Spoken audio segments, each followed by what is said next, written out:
hurting my head. Guys, Millie Alcock's Supergirl is finally out, and regardless of whether you've watched it or are yet to, I'm sure you all know that Jason Momoa has finally switched sides. He's gone from heroics to chaotic shenanigans as he takes on the role of Lobo. But if any of you are relatively new to the franchise and have only explored the recent DCU movies, you probably have no idea who this guy is, right? Hell, even hardcore fans struggle with this guy because there are simply too many versions of him. He has been rebooted, rewritten, and repackaged God knows how many times, and some were sheer disappointments. There's the classic space biker and chain-swinging Lobo that most of us know and love. Interestingly enough, although Lobo originally debuted in 1983, his later reinvention became a parody of the whole grim and gritty antihero trend, but I guess they weren't expecting him to become a hit with audiences. Then there's the infamous New 52 version whose solo series came out in 2014, and fans rightfully booed it into frigging oblivion. Fortunately, we've also had the restored Rebirth Lobo, plus a few animated and live-action ones, so you can imagine how many continuities we are dealing with here. But guys, not to worry, we're here to decode the mystery of the man who supposedly killed his entire species and break down his life and appearances so that you guys become Lobo experts and arguably the coolest people in your friend group. So when you go and watch Supergirl again, don't forget to show off your Lobo knowledge, and let's get started.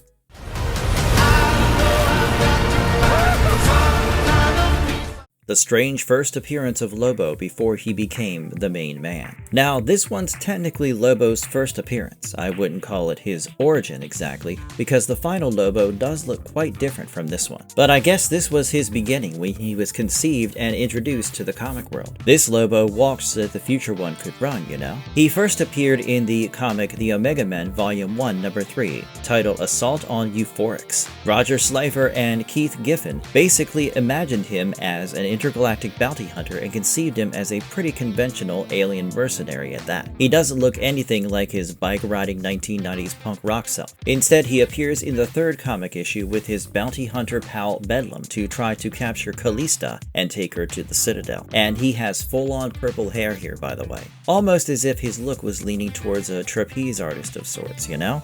And he has this iconic scene where he flicks a person's nose to fix it and instead kills him with that one flick. So yeah, the essence and the building blocks of Lobo were still clearly there. The bounty hunter duo manages to invade Callista's ship and cut off the power, while Lobo himself finds Callista.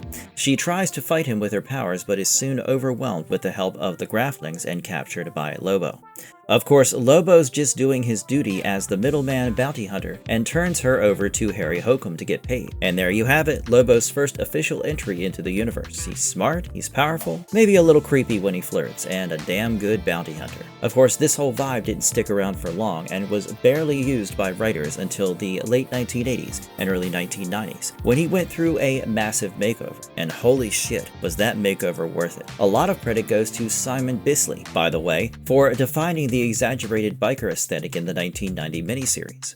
Lobo took off like crazy from there, and even Keith Giffen, one of the creators, was shocked. He himself said, "I have no idea why Lobo took off. I came up with him as an indictment of the Punisher, Wolverine hero prototype, and somehow he caught on as the high violence poster boy. Go figure." And with this new vibe, he also got a whole new origin and a new miniseries all to himself. So that brings us to The Last Czarnian, Lobo's definitive origin story. From the very first panels of the 1994 issue miniseries Lobo The Last Czarnian, written by Keith Giffen and Alan Grant, you can feel that things have changed majorly. He looks insanely badass with spiky raised hair and a grappling hook chain of sorts wrapped around his hand. He has some next level moxie and looks scary as hell. In the first issue of the miniseries itself, we find out his history and origin from an unauthorized biography of Lobo book. He was from a planet called Czarnia in a faraway remote galaxy. And this place, Czarnia, was like heaven. It housed some of the most noble, peaceful, and beautiful people to ever exist. Like they had absolutely no crime or war or even hunger. It was a literal paradise. And they didn't even have any word for dispute or hatred. Like it literally wasn't in their dictionary. But then everything changed with the birth of Lobo. Even the midwife who delivered him knew something was up. It just didn't feel right and she thought he was the devil, which which in hindsight I guess was absolutely bang on the head. The trauma of delivering him drove her insane, and she eventually became a mental patient. Then the rest of the planet tried its best to understand and analyze what it called the Lobo phenomenon. Some thought it was bad genes, others thought he was the devil incarnate, and the rest thought it was just the universe's way of balancing things out on Czarnia. But Lobo was an absolute menace and a beast with a destructive personality, even when he was just a little kid. As a 2-year-old, he got a taste for rock music, and even sent an official request to a broadcast program to play "I Killed My Folks, No Accident." Just imagine that. He was ferocious even as a 5-year-old when he ripped out his principal's throat. But there was one person in his school who could handle him, and it was his 4th grade school teacher, Miss Tribb. She wanted none of his bullshit and was stern as hell. She punished him left and right, but come on, there was simply no taming him. And geez, was his report card from Miss Tribb something else entirely. He got all Z's, and I didn't even know that was possible. For languages, she wrote, "No aptitude whatsoever, except in foul language." And apparently, when asked about his personal philosophy in philosophy class, he just straight up killed the students sitting in front of him. Then there was his favorite subject, biology. You see, Lobo very clearly despised her and was probably glad to have apparently killed her with the rest of the planet's population. How, you ask? Well, there's the twist. He was a man of science, so in his biology class he paid extra attention, and considering how smart he was, the guy probably could have been a world-famous neurosurgeon or something. But nope. Instead, he used all his intelligence to get rid of the people he hated by creating these airborne, scorpion-shaped organisms. And holy shit, was that an effective biological weapon. It killed billions and paralyzed them within seconds of infection. And that's how Lobo practically became a lord of death and wiped out an entire frigging civilization. And while they all died, a 17-year-old Lobo watched the destruction from his balcony while raising a glass of sparkling neuro wine. Yep, this guy was clearly something else. Brutal, right? However, to his surprise, in issue number 1, he runs into Miss Tribb, who was still somehow alive. And no one was more shocked than Lobo to find her. And she was her same charming self, telling him he would never amount to anything. And that's when we find out that the Lobo biography book was actually written by Miss Tribb herself. So that's the origin story of this so-called anti-hero who clearly has the villain gene all over him. But guys, the real question is, can we trust every single detail? He is obviously not the most reliable figure and is driven by his narcissistic and crazy motives. Plus, his entire existence operates like a pitch-black comedy and a satire of tropes. Now, just for a second, I want you guys to think about his tale and just how absurd it sounds. A teenager wipes out an entire planet of supposedly near-immortal beings with a high school science project. And why the hell did Miss Tribb survive the genocide? Well, the comics established that she was away from Czarnia and thus survived, and then Lobo is forced to escort her across the galaxy because there's a contract requiring him to deliver her alive. But, of course, he's a man of principle and strictly follows the mercenary code. Except by the 4th issue of the miniseries, once he has officially handed her over and closed his contract, he instantly, without wasting a second, snaps her neck and kills her. Yep. Can't really be the Last Czarnian if some old grade school teacher is still alive, eh? What's interesting is that Czarnians kept popping up even after that, and he often made it his mission to kill them all. However, those later survivors were generally explained as Czarnians who had been away, hidden, abducted, or otherwise spared from the original planetary massacre. Then again, you see the horrible report cards and whatnot and realize that he really was presented as a devil spawn. But I mean, hey, regardless, he is one terrifying individual with one hell of an origin story. Who are you? Oh, I'm sorry. My card. Lobo's animated debut in Superman, the animated series. Before Lobo got his live-action debut, there was one other screen adaptation that set up his entire legacy, especially all the Superman versus Lobo debates. You know, unstoppable force versus immovable object? Yep, that's exactly what this is. So, Lobo appeared in Superman, the animated series in the 2-part episode The Main Man, which aired in late 1996. He was voiced by actor Brad Garrett, who really brought his comic vibe to life with his deep, gravelly sort of voice and an iconic biker twang, if you know what I mean. And in this storyline, he's back to his bounty hunter business, except this time, the bounty is none other than the Man of Steel. The first part, the 9th episode produced for Season 1, starts as Lobo makes his way through the galaxy and he's suddenly beamed into a huge spacecraft by the Preserver. Of course, he knows everything about Lobo, the most ruthless bounty hunter in the galaxy, and he wants to hire hire him. For those who don't know, the Preserver is basically like a collector. He collects rare creatures and the last survivors of their races and preserves them. His next target? The last survivor of the Kryptonian race, Superman. And even though Lobo's hesitant at first since he's technically already on another job, he's pretty easily swayed by a whole chest full of jewels and gems. So Lobo makes it to Earth looking for Superman, but since no one really knows where he is, Lobo's got to stir up some real trouble to bait him out. And that's exactly what he does as he opens fire around a Metropolis police station. Superman rushes there only to get punched out of the building by Lobo. Of course, Superman returns the blow immediately and they go back and forth. Lobo then launches a missile that Supes has got to stop. And that's when Lobo realizes Superman actually cares about the people. They continue their scuffle, especially when Lois intervenes. But Lobo has had enough and decides to draw Superman into space. He's obviously got something up his sleeve. You see, Superman, wanting to deal with the threat immediately, follows the signal from Lobo's bike right into space. I mean, even I could have told you that was a trap. And yep, Lobo indeed attacks Superman's space prep. Superman is also prepared though, and they have one hell of a space battle. But little does he know, Lobo basically just lured Superman into the Preserver's range, allowing him to knock Superman out and beam him aboard. But guys, guess what? The Preserver double-crosses Lobo by capturing him too. After all, he was believed to be the last of his species as well, the Czarnian. And that's how part 1 ended. The second part shows us Superman finally being able to escape from the cage, and even striking a deal with Lobo, where he'll free him in return for Earth's safety. And that's when Lobo delivers the line, "The main man's word is his bond, man." And it indeed is. Together they team up and fight their way out. Eventually they defeat the Preserver himself and release the other captive creatures. But oh boy, what great chemistry between these two. The debate over who would win, Superman or Lobo, is far less entertaining than what would happen if these two teamed up. Lobo dies, goes to heaven, and gets banned from the afterlife. Now, this one's an interesting miniseries called Lobo's Back. It has 4 parts and it really shows you who, or rather what, Lobo is. In the first issue, we find out that Lobo is hunting down another fellow bounty hunter and assassin named Lou. And by Lou's introduction and other people's reactions to just hearing his name, we realize he's a pretty scary dude. People even warn Lobo that Lou would chew him up and spit him out. But Lobo, ever the arrogant narcissist, takes no heed and continues to try to find Lou. Of course, Lou ends up coming down himself and greeting Lobo with one hell of an explosion. They keep blasting one another, literally creating holes, and neither backs down. Clearly, Lou is just as mental as Lobo is. And when they run out of ammo, they pick up knives and blades and start at it again. What a bloodbath, honestly. But it turns out Lou doesn't have the same integrity as Lobo, and has an accomplice named Feces, who has been waiting for his opportunity to blast Lobo into oblivion. And the moment Lou gives Feces the signal, he blasts Lobo, literally severing his torso, which falls to the ground. I guess they killed the main man? Or did they? The second issue opens up in the afterlife as Lobo waits for evaluation. Of course, initially he's confused because he has no idea where he is, only to realize he's dead. And he isn't waiting in some line to get out of there, so he starts pushing his way to the front. The people in charge were already expecting there to be chaos with Lobo getting killed, and they go ahead and contact Hell, even with Etrigan the demon knowing of Lobo.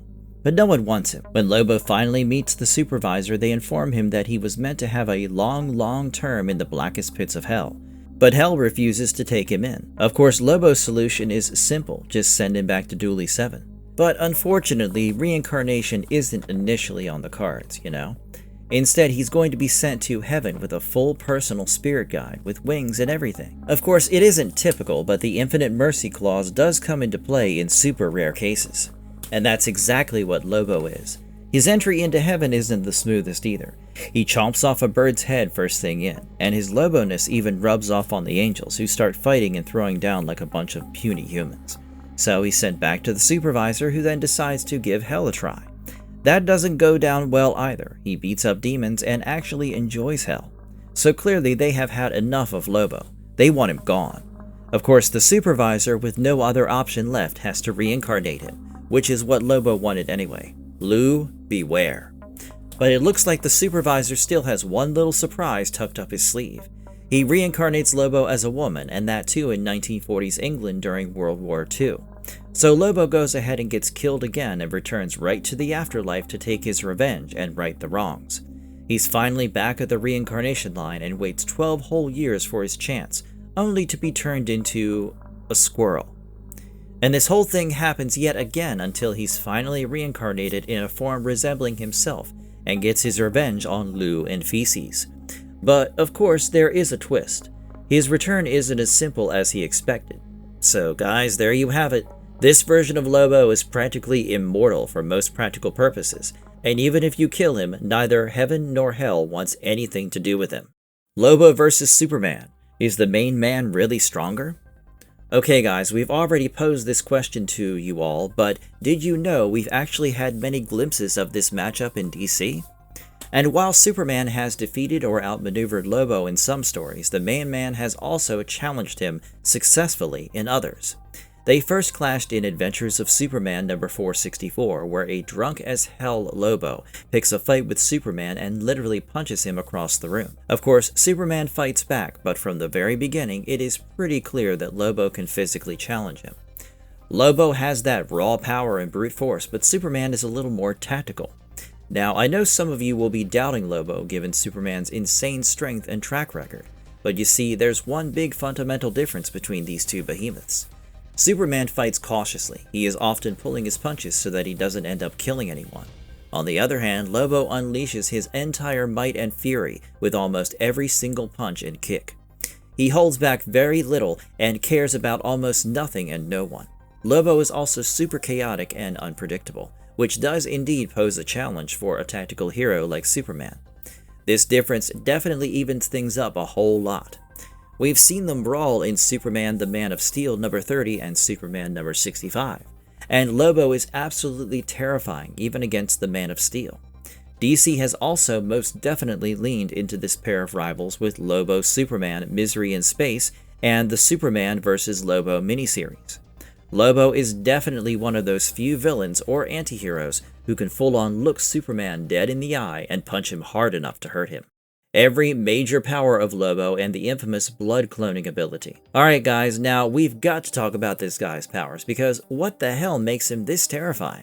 Like, what's the reason behind his insane reputation that literally puts him toe-to-toe with Superman? But I will say his powers are kind of inconsistent depending on the continuity.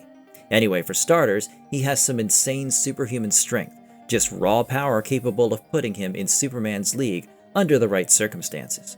We already know he has fought powerful supernatural beings such as Etrigan the Demon. Then he also has next-level durability. Yeah, in some depictions, he's even injured by conventional weapons, but the classic Lobo can withstand the most explosive blasts, insane weaponry, and most importantly, he can survive in outer space.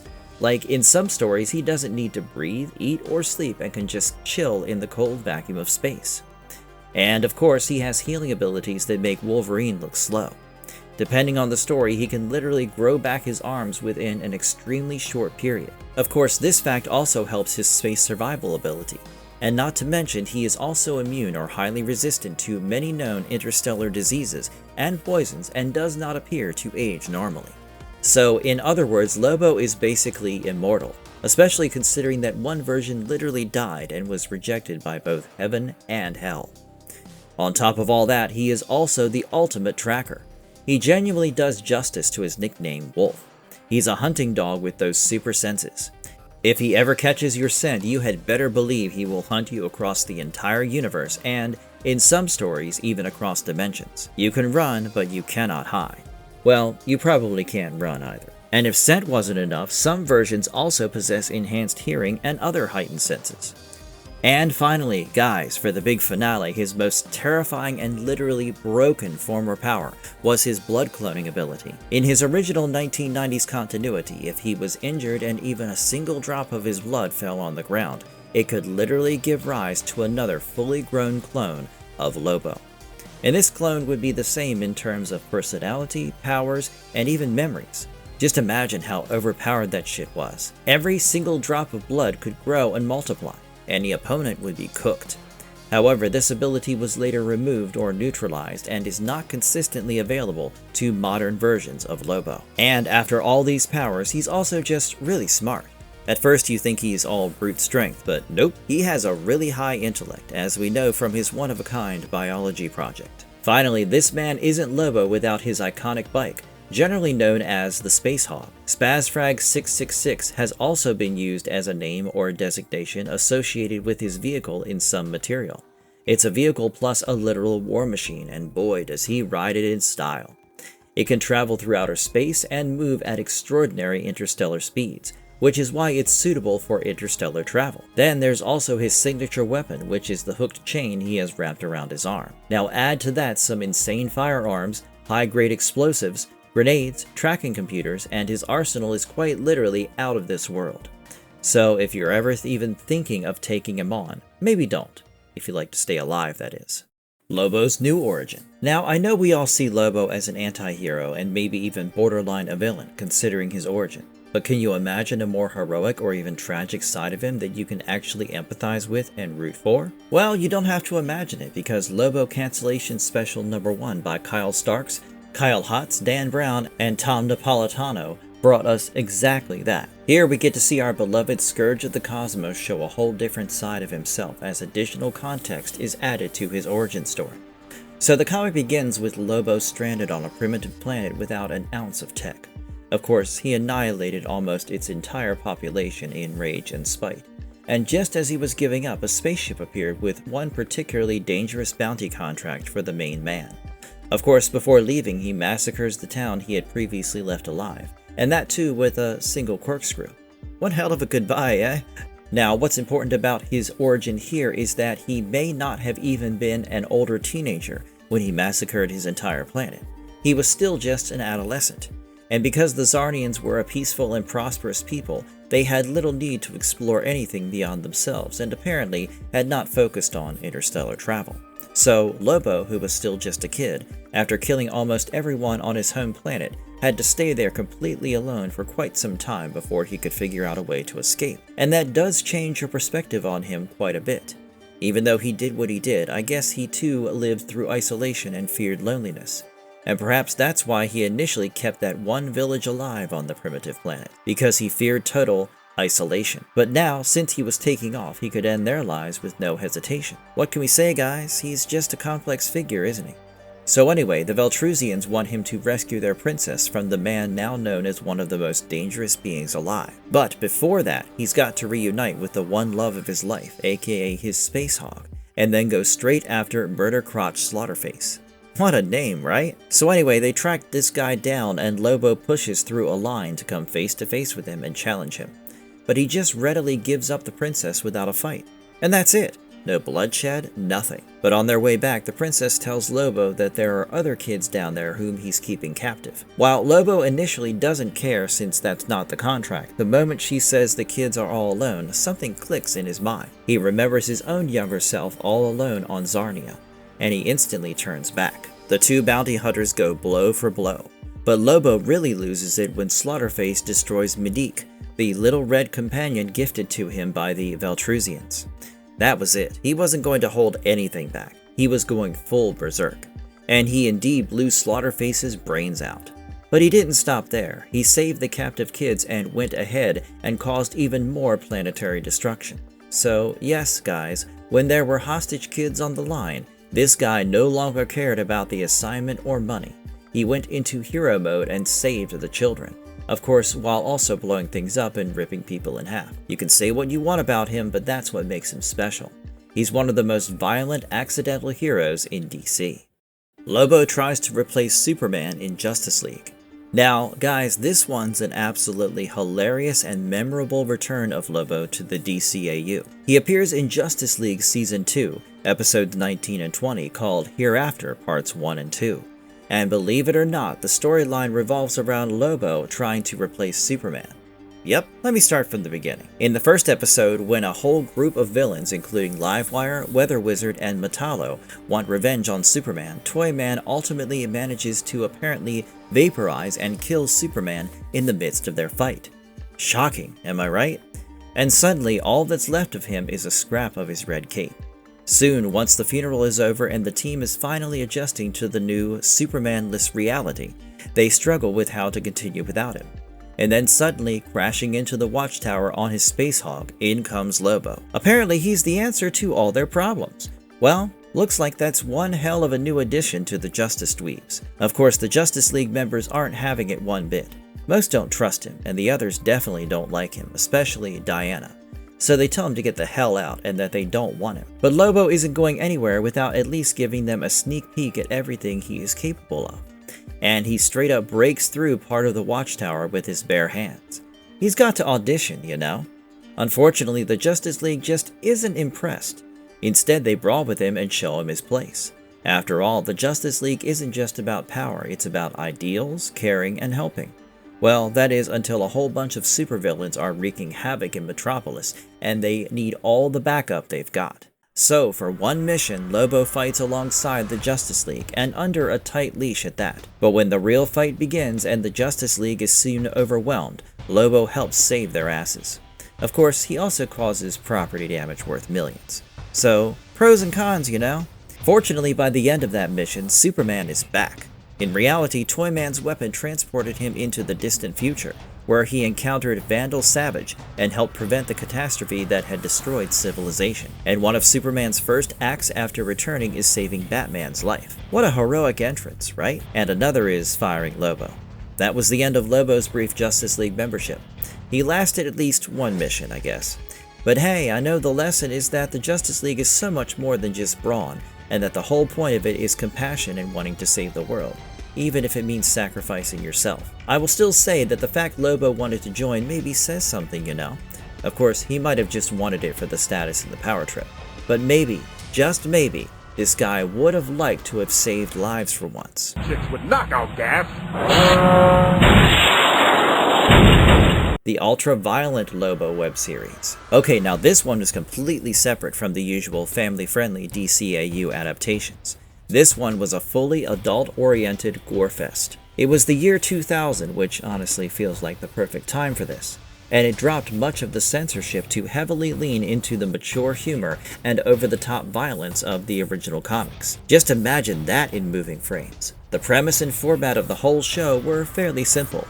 It had these short episodic adventures with Lobo and his loyal but probably equally foul-mouthed space bulldog called Dog. They hunted down bounties in style and gave us some of the most explicit and bloody adventures ever. And I'm not complaining one bit, guys. If you're looking for some gratuitous violence, you've got to try to find this show. It should not technically be called R-rated because R is a theatrical film classification, but the 14-part web series was definitely made for an adult audience. Lobo vs. The Mask, the most insane crossover of his career. Next up, guys, we have one hell of a weird crossover that I don't think crossed any of our minds. And before we start, I've got to give you the disclaimer that this isn't exactly part of regular DC continuity, but it just shows you exactly how wacky Lobo's whole story is. You see, in this storyline, Lobo is hired by Musgroff, who is representing a whole bunch of worlds that have been plundered and massacred by a creature with no fixed name.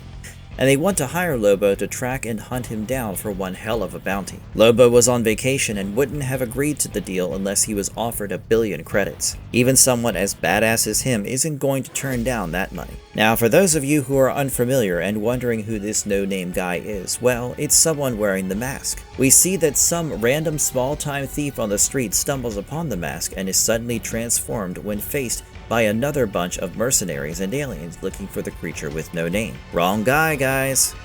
And the moment the mask takes over this guy, he goes from a meek thief to the raging madness that is Big Head. He taunts them, makes jokes, and then blows 1 billion holes in them. Meanwhile, Lobo is still daydreaming about what he'll do with his 1 billion credits as he makes his way to Earth as well. Fortunately, he immediately runs into the mask, and they start throwing punches and blasting each other. Now, this is easily the best part of the comics because it is just straight up absurdity. Neither can actually defeat the other because Lobo possesses superhuman durability and what is basically rapid regeneration, while the mask, on the other hand, possesses cartoon physics. Like, he can pull out giant mallets and blasters out of thin air, and even survive being flattened into a pancake. It's a Tom and Jerry fight against the mighty Lobo, and that's exactly the comic book satire that we're so here for. They continue with this, literally warping reality, until the mask reveals that the guy Lobo is actually looking for is connected to the mask's former owner. So what do the two of them do? They team up. Lobo offers him a percentage of his bounty in exchange for the whereabouts of the former owner. and the mask offers him both information and help in taking out the target in exchange for a smaller share of the profits. Sounds like a deal to me. The next issue really shows you the iconic dynamics of this duo. I'm telling you guys, they might be the most violently comical duo ever. And if you don't believe me, you've just got to read the comic yourself. Lobo's encounters with Batman, the Joker, and other Earth heroes. Now, although Lobo is mainly an intergalactic cosmic character who loves hopping around from planet to planet and galaxy to galaxy, DC clearly loves involving him in earthly matters every now and then. I mean, come on, some fictional chaos could do no harm, right? Starting with the Batman Lobo one-shot special from 2000 by Alan Grant and Simon Bisley, Scarface hires Lobo to kill the Joker. But just as Lobo's about to complete his assignment, the Joker flips the script and offers him a whopping $10 million to humiliate and kill Batman. We even see Lobo wear the Batsuit and go around impersonating him. He apparently even kills Nightwing and Robin.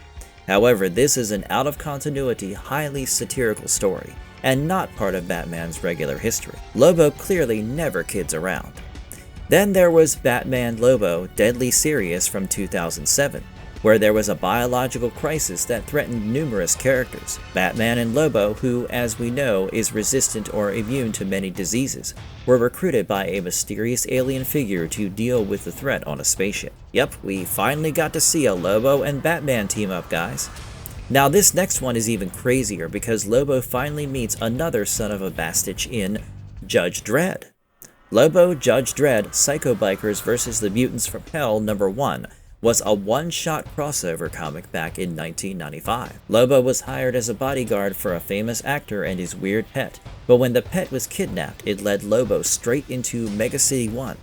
And of course, Judge Dredd first thought he was some criminal, and they had one epic showdown before eventually teaming up. And finally, we also got Lobo Unbound #1 through 6 by writer Keith Giffen and artist Alex Horley, who switched things up a bit and showed us a Lobo who had hit rock bottom. There was a new top bounty hunter in town named Bling Bling. But if you know anything about Lobo, you'll know there's no way he'll stay at rock bottom for too long. And that's exactly what happens. The comic follows him as he rises back up, committing some hella atrocious crimes.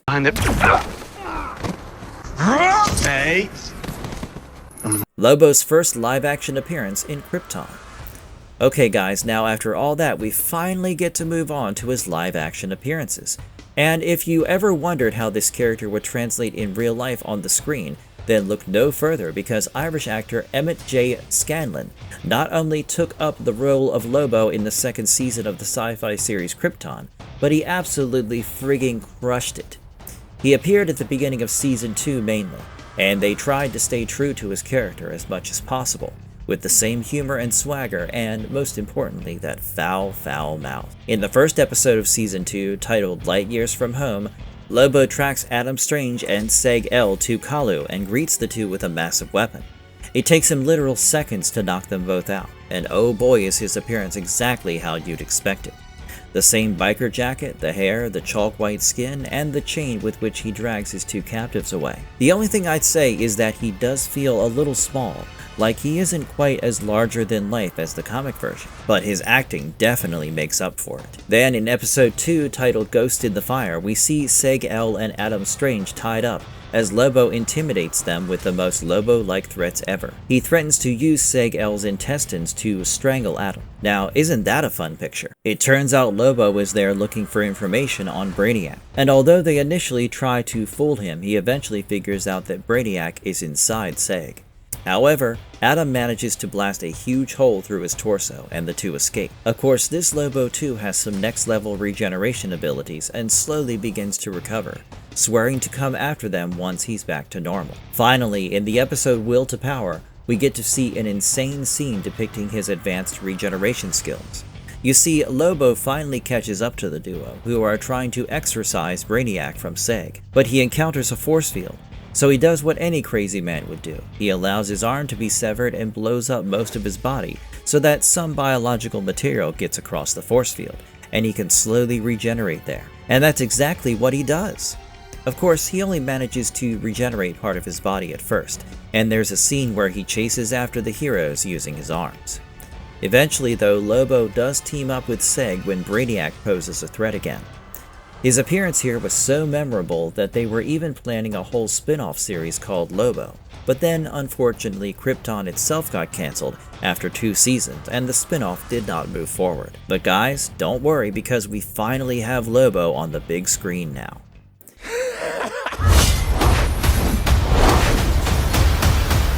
Jason Momoa becomes the DC Universe's Lobo. So currently, the main man has finally made his grand debut on the screen. In Supergirl, directed by Craig Gillespie, Jason Momoa sheds his Aquaman roots and takes on the role that he was destined to play, aka Lobo. He stars opposite Millie Alcock's Supergirl, and I've got to say, he genuinely fits the part so well. His massive size, rugged physicality, long hair and beard, and that huge presence embody Lobo to a T. The film has already been released, and while there are mixed opinions, both Alcock and Mamoa have attracted considerable attention for their roles. I was genuinely so impressed with Millie Alcock. Yes, in my opinion, the storyline could have been better, and there is room for improvement, but as an entry film, it felt simple and genuine. But guys, Lobo, while featured, doesn't get a whole lot of screen time, and I feel like I've got to let you guys know. He's a supporting character rather than one of the central leads, and in my opinion, the plot and the film would be largely similar even if his role were reduced. But that's okay because Mamoa still owned the role. Interestingly enough, this was Momoa's dream role. He has openly expressed his love for Lobo. However, it would be inaccurate to claim that he never wanted to play Aquaman. When James Gunn and Peter Safran became the new heads of DC Studios, Momoa contacted Gunn and made his interest in Lobo extremely clear. It's safe to say that his passion successfully translated to the big screen.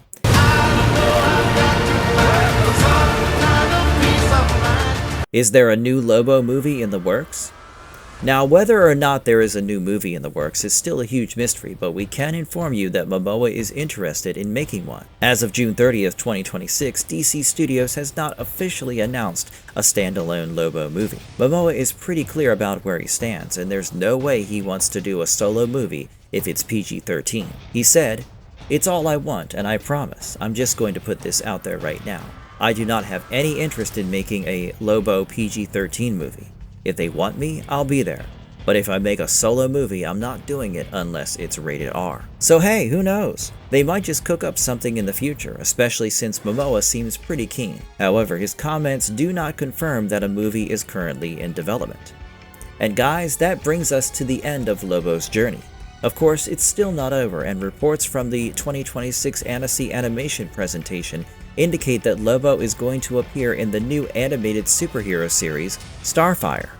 His legacy is one that will continue to grow and continue to scar us relentlessly. Which story of Lobo has been your favorite yet? And how are we feeling about Jason Momoa's Lobo, guys? Let us know in the comments below, and as always, like the video if you enjoyed it, and subscribe to the channel for more such breakdowns. We'll see you next time, bastages.